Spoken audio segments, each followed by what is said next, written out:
E aí galera, nós vamos fazer aqui o trabalho de física referente às leis de Newton. E para esse trabalho nós vamos precisar de um pedaço de papelão ou cartão, de uma moeda e um copo ou xícara com água dentro. Então a gente vai fazer um exemplo simples e prático sobre a primeira lei de Newton, dando peteleco no papelão.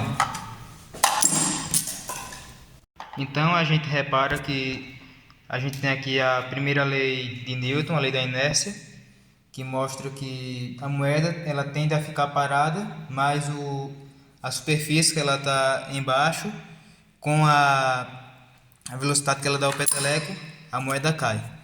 E também dá para observar que se a gente tem um peteleco um pouco mais fraco, na base aqui da moeda, ela vai junto com sua superfície.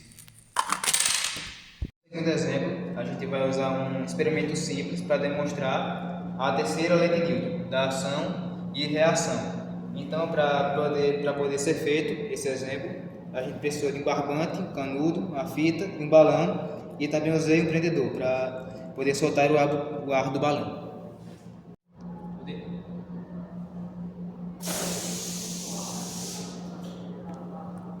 A força que lança o ar para fora do balão e a força do ar sobre o balão têm a mesma intensidade? Sim, essas forças têm a mesma intensidade, mas agem em direções opostas. A força que o ar exerce para sair do balão é a ação.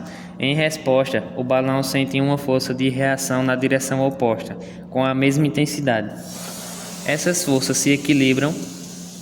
Não, essas forças não se equilibram entre si porque atuam em corpos diferentes. A força de ação age sobre o ar, enquanto a força de reação age sobre o balão. Como não agem no mesmo corpo, elas não se cancelam, e o resultado é o movimento do balão. A propulsão de naves espaciais baseia-se no mesmo princípio? Explique. Exato. A propulsão de uma nave espacial segue no mesmo princípio. Quando os gases são expelidos para a força dos motores da nave, eles aplicam uma força, ação, no sentido oposto ao movimento desejado.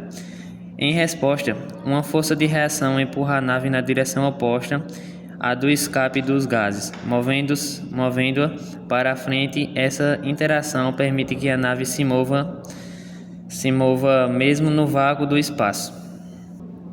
Na situação descrita anteriormente, é necessária a existência de ar fora da nave e por quê?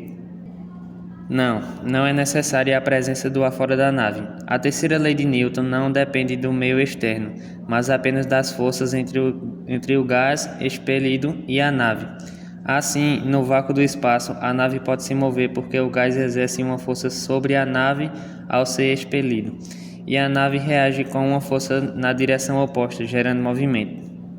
Um exemplo do cotidiano, simples e prático sobre a lei de Newton, a primeira lei de Newton, também conhecida como a lei da inércia, é quando você tem um corpo e ele está em movimento, mas quando de repente ele para ou freia, o corpo ele tende a se projetar para frente.